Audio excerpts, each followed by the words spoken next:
آج ہم بات کریں گے علم کی، رزق کی اور عمل کی۔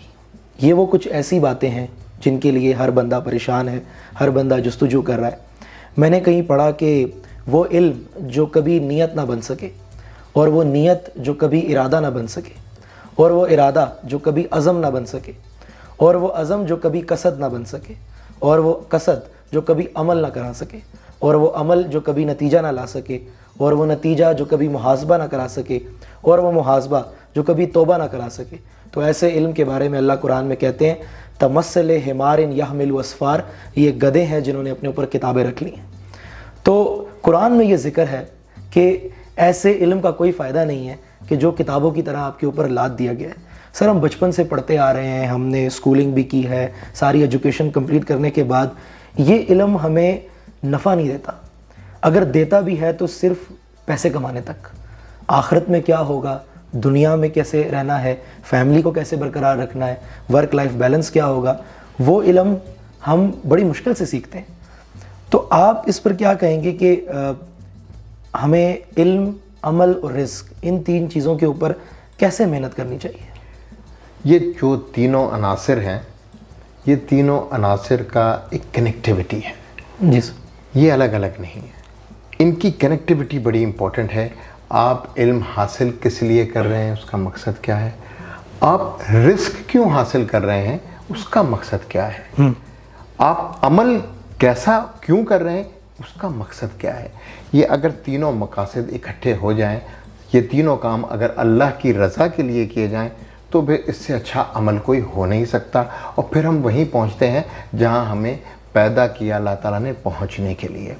علم حاصل کرنا اور اس کے لیے احادیث بیش بہا موجود ہیں۔ ہم علم کو کچھ اور سمجھ بیٹھے ہیں۔ میں نے جیسے کہ پہلے بھی ایک دفعہ بتایا تھا کہ ہمارا کنسیپٹ ہو گیا ہے بہت زیادہ اسپیشلائزیشن کا، جو کہ علم تو ضرور ہے دنیاوی حساب سے اور ہم پیسہ بھی بنا لیتے ہیں، لیکن جو کنسیپٹ ہوا کرتا تھا وہ پولی میتھس کا کنسیپٹ ہوتا تھا، یعنی وہ تمام علوم پہ ان کی دسترس ہوا کرتی تھی۔ ان پولی میتھس نے ہی ہمارے اندر وہ چیز پیدا کی جس سے اسلامک گولڈن ایج پیدا ہوئی۔ اور ان تینوں چیزوں کو اگر آپ کمبینیشن میں دیکھو تو رزق کھانے کے لیے ہم اس دنیا میں آئے ہی نہیں ہیں، اس کا وعدہ ہوا ہوا ہے۔ ٹھیک، ہاں، ہم نے اس کو پاک طریقے سے کمانا ہے۔ ٹھیک ہے، ٹھیک ہے۔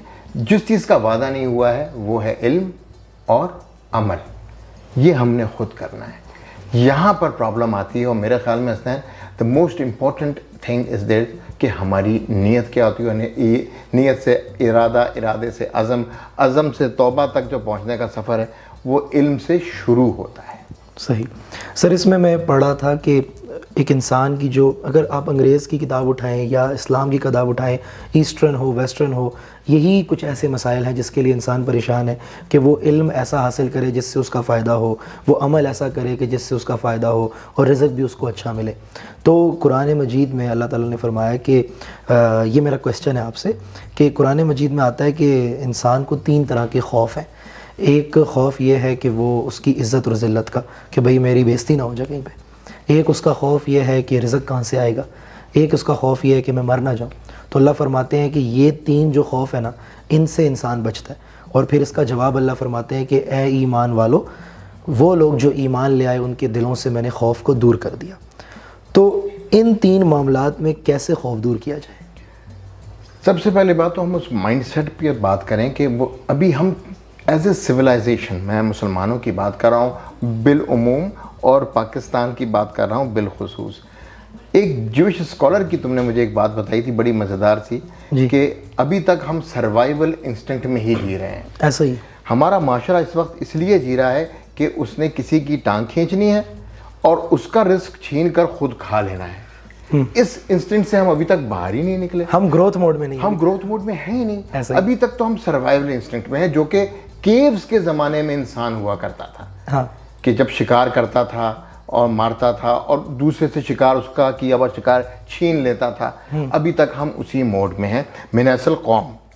اس کے بعد شروع ہوا تھا، اس کی اکانومی پہ بات شروع ہوئی، پھر ہیلتھ کی بات شروع ہوئی، ایگریکلچر پہ ڈیولپ ہوا۔ یہ انسان کے ارتقاء کی پوری کہانی، وہ جوش اسکالر، میں نام اس کا بھول جاؤں، اس کا نام ہے سر یووال نوآ ہرارے۔ یس، اس بندے نے جو کانسیپٹ بتایا ہے ایک یہودی ہوتے ہوئے، میں حیران ہو گیا اس کانسیپٹ کو کہ ابھی تک تو بھیا ہم پہلی والی ہی سروائیول انسٹنکٹ سے باہر نہیں نکلے. ہم جب تک اس سے باہر نہیں نکلیں گے، اس کے بعد کیا آتا ہے جی؟ ایجوکیشن کیا کی ہے اور ہیلتھ کیئر کیا ہے. ان دونوں میں ہمارے بجٹ کدھر ہیں ہمیں اچھی طرح پتہ ہونا چاہیے کہ ہمارے بجٹس کیا ہیں. اب جب سروائیول انسٹنکٹ سے ہی نکل رہے ہیں تو علم اور ارادہ اور اس کے بعد محاسبہ کرنا لوگوں کا، یہ بہت آگے کے سٹیجز ہیں. اس تک پہنچنے کے لیے آئی تھنک ہمیں ابھی کافی محنت کرنے کی ضرورت ہے. سر اس میں رسول اللہ صلی اللہ علیہ وسلم کی ایک دعا ہے. یہی آیت جب پیش کی صحابہ نے تو آپ صلی اللہ علیہ وسلم نے ایک دعا پڑھی کہ اللہم انی اسألک، اللہ تعالیٰ میں تجھ سے سوال کرتا ہوں، علما نافعا ورزقا طیبا وعملا متقبلا، کہ علم وہ ہو جس میں نفع ہو، رزق وہ ہو جو طیب ہو، عمل وہ ہو جو قابل قبول ہو. میرا سوال ہے علم نفع والا کون سا ہوتا ہے؟ مجھے بابا فرید گنج شکر کا ایک بڑا خوبصورت واقعہ یاد آیا. پاک پٹن میں 8-9 برس کی عمر تھی اور بابا فرید بیٹھے ہوئے تھے اور وہ قرآن شریف کی تلاوت کر رہے تھے اور ساتھ کچھ احادیث کی کتابیں پڑھ رہے تھے. ان کی عمر ذہن میں رکھیے گا 8 سے 9 سال. صحیح. پاک پٹن گزر ہوتا ہے بابا ان کا حضرت بختیار کاکی کا. وہ پوچھتے ہیں ان سے بابا فرید سے کہ بیٹے تم کیا پڑھ رہے ہو؟ اس نے جواب جو دیا اس بچے نے، وہ ایسا جواب تھا جو بختیار کاکی جو تھے ان کو سمجھ میں آیا کہ یہ بندہ کوئی بہت قریب ہے، اللہ سے بڑا مقرب ہے. جواب یہ دیا کہ میں وہ علم پڑھ رہا ہوں جس سے مجھے نفع ہوگا. صحیح. اب یہ وہ علم النافع ہے جس کی آپ بات کر رہے ہیں. تو ہمارے پاک نبی صلی اللہ علیہ وآلہ وسلم ہوں، صحابہ کرام ہوں، تابعین ہوں، تبع تابعین ہوں، یا پھر اولیاء اللہ ہوں، وہ ہمیں وہی سبق پڑھنے کو کہتے ہیں، وہی علم پڑھنے کو کہتے ہیں جس سے نفع ہوتا ہے. میں مطلب یوں سمجھ رہا ہوں کہ جس سے دنیا کا بھی فائدہ ہو اور آخرت کا بھی فائدہ ہو. ایسا علم نہ ہو کہ جس کو حاصل کرنا نہ حاصل کرنا ایک برابر ہو. اگر میں آج کے ایجوکیشن سسٹم کی بات کروں سر، ایک بڑے مزے کی بات آپ کو بتاتا ہوں.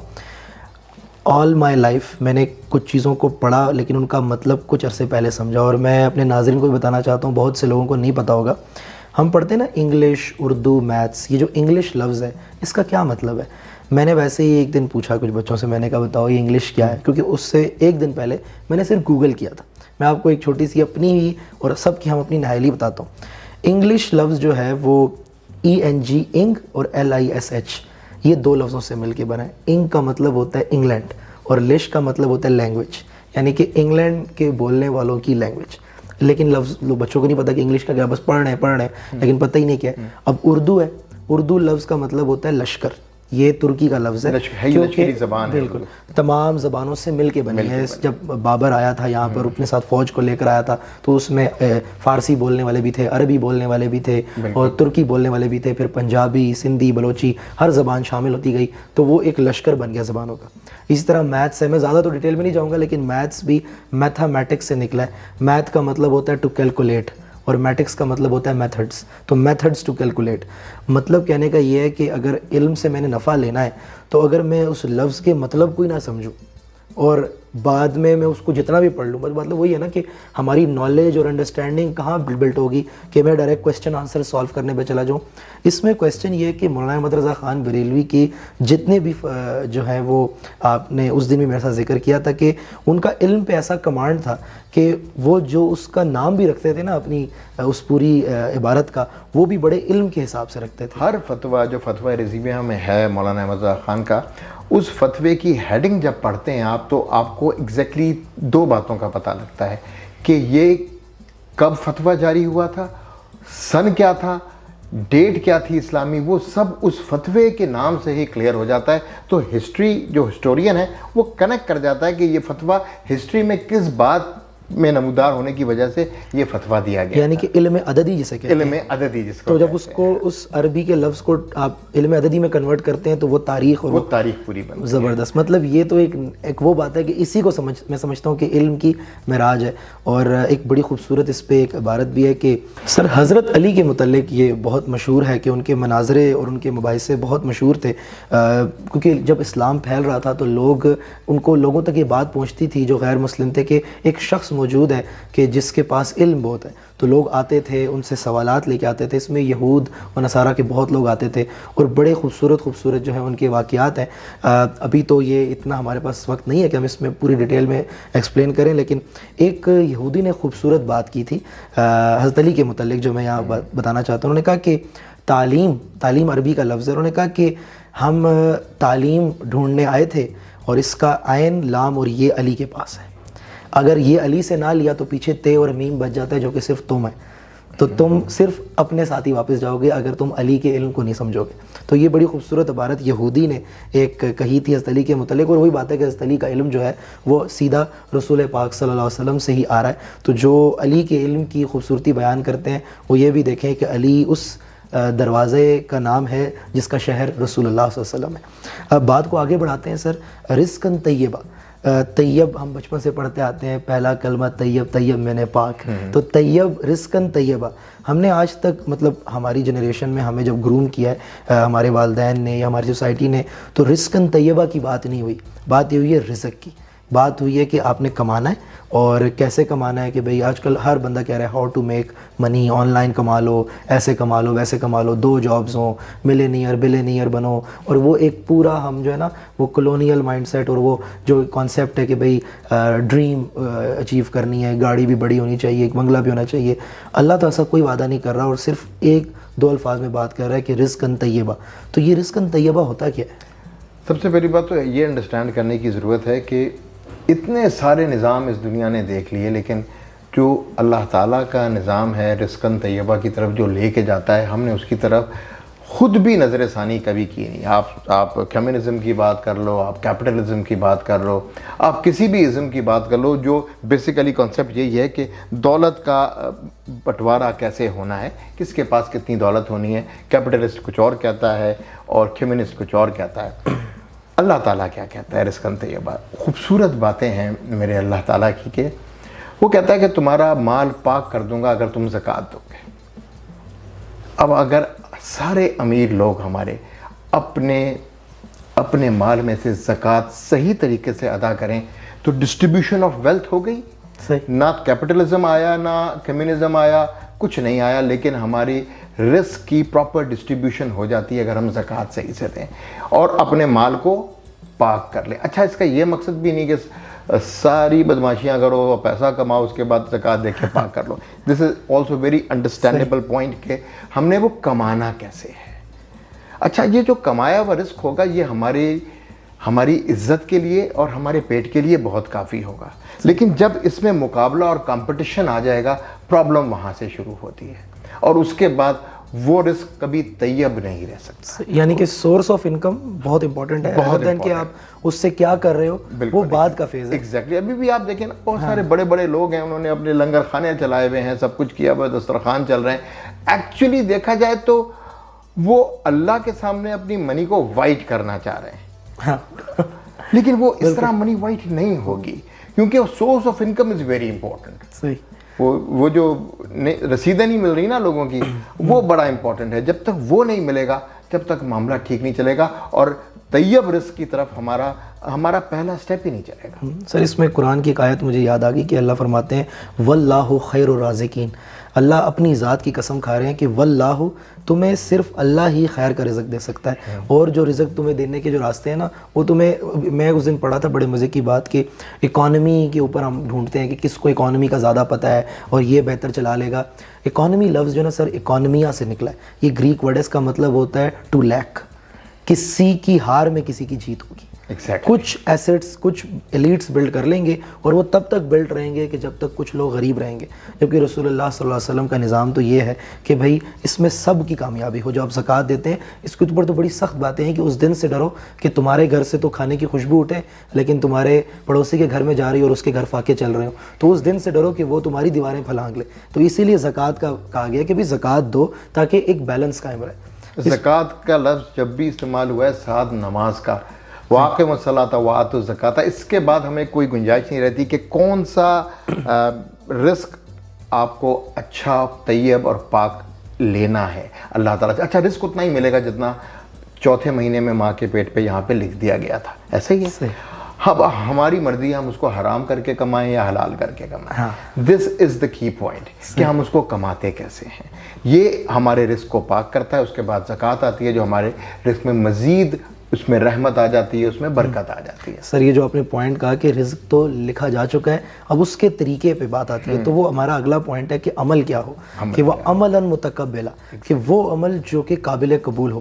اس میں ایک چھوٹی سی بات کرنا چاہوں گا. ہمارے ایک ٹیچر تھے اسکول میں, سر عبدالرحمان آصف, ابھی وہ دنیا میں نہیں, اللہ ان کے درجات بلند کرے, ان کی مغفرت فرمائے. انہوں نے یہ بات ہمیں سمجھائی تھی کہ دیکھو تم ابھی میٹرک کر کے چلے جاؤ گے یہاں سے, تو کسی کے 900 نمبر ہوں گے, کسی کے 950, کسی کے 1000 ہوں گے, یہ میٹر نہیں کرے گا. کچھ سالوں بعد ہی تم بھول جاؤ گے. تم سے کوئی, آج ہم سے کوئی نہیں پوچھتا 9th میں کتنے نمبر تھے, 10th میں کتنے تھے, وہ باتیں پرانی ہو گئی. لیکن ایک بات سیکھ جاؤ کہ حلال اور حرام کی تمیز سیکھ جاؤ. تو میں نے اپنے ابو کو آ کے یہ بات بتائی, تو انہوں نے کہا کہ یہ بہت بڑا نقطہ ہے, زندگی ہے ہی اس کے اوپر, اپنا ہر عمل حلال رکھنا ہے اور حرام سے بچنا ہے. تو جو عملاً متقبل ہے اسی رزق سے شروع کرتے ہیں, کیونکہ سب سے بڑا فتنہ ہی مال ہے. تو اسی کی طرف جو عمل ہو رہا ہے وہی متقبل بنے گا نا. کیونکہ ایسے لوگ جو آپ نے پرانی بات کی اسی میں بات چھپی ہوئی ہے کہ ہماری نمازیں, ہمارا زکوٰۃ دینا بھی اب فیک ہوتا جا رہا ہے, ہم ریاکاری میں آتے جاتے ہیں. ہم پہلی صف میں بیٹھنے بھی ہماری ریاکاری بن گئی ہے, ہمارا لوگوں میں راشن بانٹنا بھی ریاکاری بن گئی ہے. ہمارے تمام عمل جو ہیں وہ الحاج ہمارے نام کے ساتھ تو بہت خوشی سے لگا دیتے ہیں کہ جنہوں نے بہت حج کیے ہیں, لیکن آخر ان کا کیریکٹر کیا ہے اور اس نے عمل اپنا کیا رکھا ہے. تو عملاً متقبلا, یہ حلال اور حرام کا راستہ, یہ ذرا ایکسپلین کریں. تمہاری جو نماز والی اور پہلی صف والی بات ہے اس سے مجھے قصہ یاد آیا. حضرت نظام الدین اولیاء, بہت بڑے مشائخ الاسلام کہا گیا ان کو, اور سلطان اولیاء کہا گیا ان کو. ایک ہندو تھا جو ان کے بارے میں اس نے چھوٹی سی بات چیت کی, اور وہ ہندو ان سے بڑا متاثر ہوا. وہ جب بھی ان کے پاس آتا تھا نا تو بیٹھ جاتا تھا آخری صف میں, بالکل آ کر پیچھے. ان کے ساتھ ایک مسلمان آیا ایک دفعہ جو کہ بیسیکلی سلطان مشائخ کے بارے میں اچھی ریپوٹیشن نہیں رکھتا تھا. وہ کہتا تھا کہ یہ ریاکار لوگ ہیں, یہ جادوگر ٹائپ لوگ ہیں, مسٹسزم پہ بات کرتا تھا. تو وہ بھی ساتھ آیا. جب وہ ساتھ دونوں اکٹھے پہنچے اس محفل میں جہاں پہ وہ واز کر رہے تھے, تو یہ ہندو جیسے اس کی عادت تھی وہ پیچھے بیٹھ گیا, لیکن یہ صاحب جو تھے یہ کندھے پھلانگتے ہوئے پہلی صف میں جا کے بیٹھ گئے. اب یہ بات دیکھ کر ادھر ہی پتہ لگ گیا تھا نظام الدین اولیاء صاحب کو کہ یہ بندہ, اس کی نیت کیا ہے, اس نے آگے عمل کیا کرنا ہے. پہلا عمل تو دیکھ لیا اس کا کہ اس نے سب کو کراس کر کے پہلی صف میں آ کے بیٹھنے کا شوق, اپنے آپ کو دکھانے کا, میں اور وہ خودی کا جو نیگیٹو پارٹ ہوتا ہے وہ دکھانے کے لیے. اور وہ ہندو جو لے کے آیا تھا جو کہ اس وقت تک ایمان نہیں لایا تھا, لیکن وہ پیچھے بیٹھا تھا, عمل یہ تھا کہ میں یار پیچھے ہی بیٹھوں. اور کہا جاتا ہے کہ مجلس میں ہمیشہ جب بھی جاؤ تو جوتوں کے پاس بیٹھ جاؤ تاکہ لوگ تمہیں خود آگے بلائیں, بجائے اس کے کہ تم کندھے پھلانگ کر آگے جاؤ اور اس کے بعد جب تم سے معتبر لوگ آتے جائیں تو تم پیچھے ہو کے دوبارہ جوتوں کے پاس بیٹھ جاؤ گے. تو یہ باتیں بھی عمل سے بڑی کنیکٹڈ ہیں. آپ کی نیت اور آپ کا عمل یہ کنیکٹڈ ہے, بالکل اسی طرح جیسے آپ نے بات کی کہ رزق کمانے کے لیے کیا کون سے عمل کرنے ہوں گے. اب ہر عمل پہ نظر رکھنی ہوگی, ہر عمل پہ ہمیں پورا اچھے طریقے سے سوچ کر اس پہ کام کرنا ہوگا کہ ہمارے اس عمل سے کسی اور کے رزق پر, کسی اور کے کردار پر, کسی اور کی کمزوری کی کہیں ہم عیب جوئی تو نہیں کرنے لگ گئے. یہ ساری چیزیں اس میں شامل ہیں. سر ایک کانسیپٹ ہے اکانومی میں جسے کہتے ہیں زیرو سم گیم. زیرو سم یہ ہوتا ہے کہ میری کامیابی تبھی ہے جب باقی کی ناکامی ہے. کمپٹیٹیو جو ہمارے یہاں بنا دیا گیا ہے, ہماری اسکولنگ سے ہی ہمیں سکھایا جاتا ہے کہ آپ نے فرسٹ آنا ہے, تو وہ فرسٹ آنے کے چکر میں سیکنڈ اور تھرڈ والوں کے ساتھ وہ ٹیم ورک کبھی بلڈ نہیں ہو پاتا. پھر جب وہ پروفیشنل لائف میں جاتا ہے تو وہ ٹیم ورک میں ہی سارا کچھ ہو رہا ہوتا ہے. ایک آپریشن بھی ڈاکٹر ٹیم ورک میں کرتا ہے, ایک فرم میں انجینئرز بھی ٹیم ورک میں کام کرتے ہیں. ایون ابھی ہم جہاں پوڈ کاسٹ ریکارڈ کر رہے ہیں, it's not possible for two of us کہ ہم کر سکیں, دیر از اے ٹیم انوالو. لیکن بچپن سے ہی وہ زیرو سم ایک کانسیپٹ ہے کہ بھئی میری کامیابی دوسرے کی ناکامی میں ہو. لیکن جب میں اسلام کو دیکھتا ہوں تو یہ پازیٹیو سم ہے جس میں وہ کہتے ہیں میری کامیابی آپ کی کامیابی میں, آپ کی کامیابی دوسری, جس میں رسول اللہ صلی اللہ علیہ وسلم نے کہا کہ اگر سچے دل سے کسی کے لیے دعا کرو گے تو اپنے لیے دعا کرنے کی ضرورت نہیں پڑے گی. تو میں اسی پہ آپ سے بات کرنا چاہوں گا کہ میرا عمل کبھی کبھار ایسا ہوتا ہے جو میں سمجھتا ہوں میرے لیے ٹھیک ہے, لیکن وہ کہیں نہ کہیں کسی اور کو نقصان دے رہا ہوتا ہے. تھوڑا سا اس پہ روشنی ڈالیں. اگر میں عمل کی بات کروں نا حسنین, تو عمل